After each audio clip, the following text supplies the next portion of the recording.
going to do is we're going to punch a 1/2-inch hole in a piece of 1.5-inch channel. This is what we do when we're making fences. We punch holes, square holes, in a channel, and then that accepts the 1/2-inch solid picket to make a fence. Okay, here we go. There's a little lever down there, if you can see it. Put your foot on it.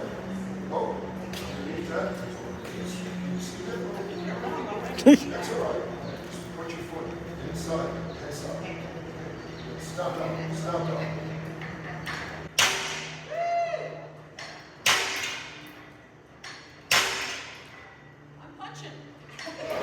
This is what you just did. Look what I made. Start of an iron fence. This is fine iron. Random holes here, of course, but this is what they call a 10-ton iron worker. These are some railings that we make. All handmade ornaments that we make. We just made a railing today that's going to go in a home in St. John, Indiana. So, yep, this is our shop. So we do a lot of welding. Do you think I could get a job?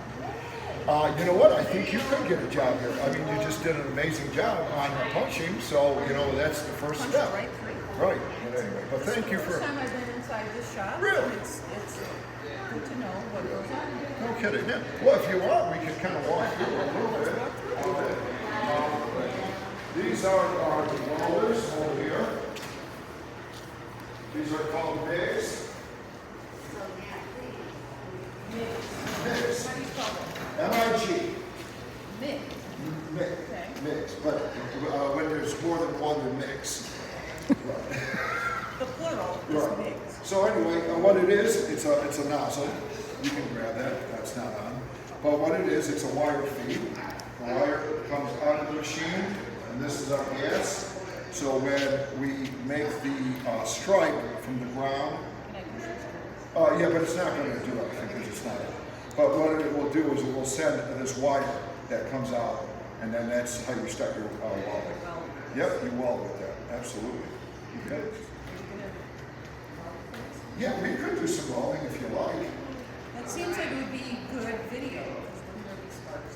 Oh gosh, yeah. There's flames, sparks. Would you like to try Seems it? very photogenic or videogenic. Yeah, let's try it. Try this now. Just put it on. Put it on. Is it very large right now? Okay, so let's tighten it up. So tighten it on your head.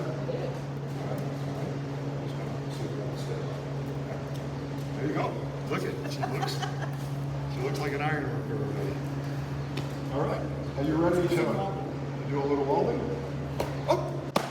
All right. So now what we're going to do, okay, come a little closer. Okay. What we're going to do is we're going to strike the arc.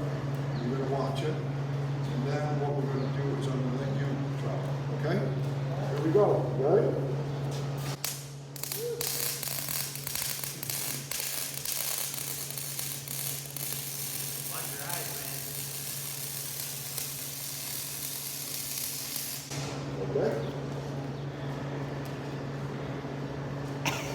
Okay, now you're going to put this in your hand, and you see that trigger. Don't hit the trigger yet. When I tell you to hit the trigger, you're going to hit the trigger. We're going to start rolling. Okay? All right, here we go. My helmet's down, yours is down, hit the trigger. Hold the trigger. Hold the trigger. Can you see the flame? Okay, everywhere you go, just kind of see that. Yeah. Here we go. Good, that's perfect. It's all you. You're doing it. You're rolling. All right. Let's stop the trips. All right, here we go. Put your helmet up. And, well, you can see mine. That was yours. It's a little embarrassing. But anyway, so what did you think your first time welding? I felt a little blind. Yeah, you really got to concentrate. You gotta like really concentrate to see where like- you're, what you're trying to weld to. You know, you're trying to weld two pieces of metal together, of course, to make the connection. In the dark. Yeah. And it's kind of like in the dark. It is. There's no doubt. But you know what? You did a good job. You know, Well, practice makes perfect. So you're welcome back anytime. So. You're not going to use I mean, you know, we can use it for just, practice for you when you come back. So, we did good. So, All right, I'll take that as a success. yeah, no, very good. Nice job, guys. Thank you, Brian Hardy from Chicago's Finest Ironworks. My pleasure. Is this Okay. what most Yeah, this machine, Ironworks- believe it or not, I know it's taped up. They're very hard to find, if you can even find this machine or parts anymore. It's called a Brobo. It's a cold cutting saw, and it's made in Germany. And this machine actually dates back to 1948, roughly.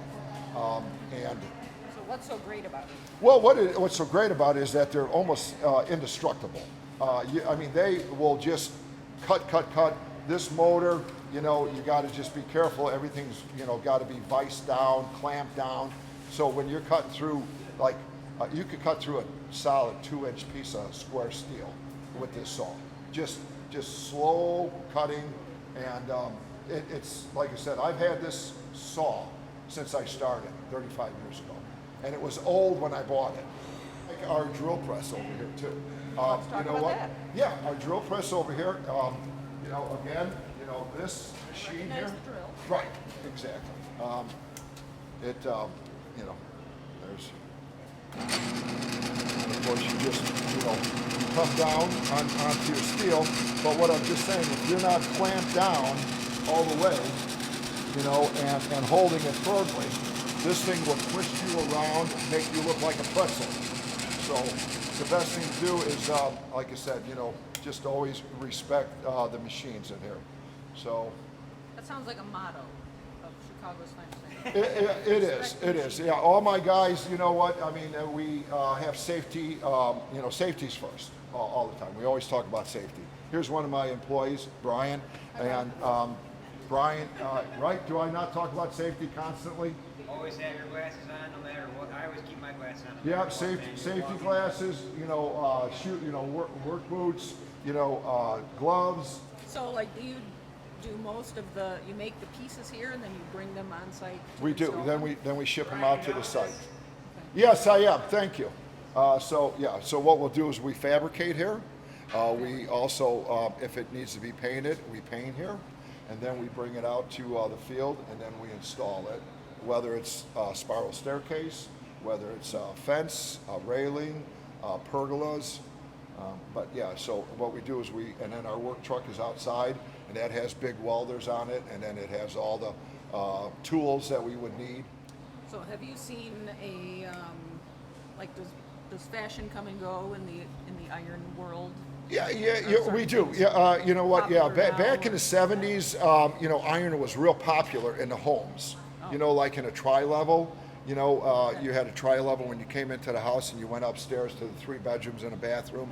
You had railings that went up and then across. And then in the kitchen, as you were looking down into the family room, there was a little opening where there was always a railing maybe there. So in the That's where I 70s. lived. Okay, well, see, and that was real popular back in the 70s. And then the 80s and the 90s came, and then a lot of people took the iron out, and iron was more on the outside of a home. And then wood really became more popular. But what's popular again now is iron back in a home. But it was like, like in the 2000, 05 and stuff like that. People wanted iron and wood. So we were making like iron, railings, and then they were incorporating like wood cap railing on top of it. Okay. So that was real popular. But now iron is really popular in homes again. Thank you, Brian. Well, hey, you know I what? learned Great. stuff.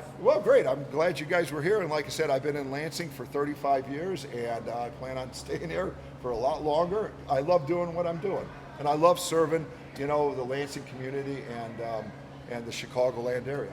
Do you have a website where people can contact you? Absolutely, yeah. Facebook page? Chicago's Finest Ironworks.com. Okay. And you can look us up there, and you can. We will link to that. Yeah. So. Great. Yeah. Great. So, but thank you anyway. Thanks for being here. You're one heck of a welder.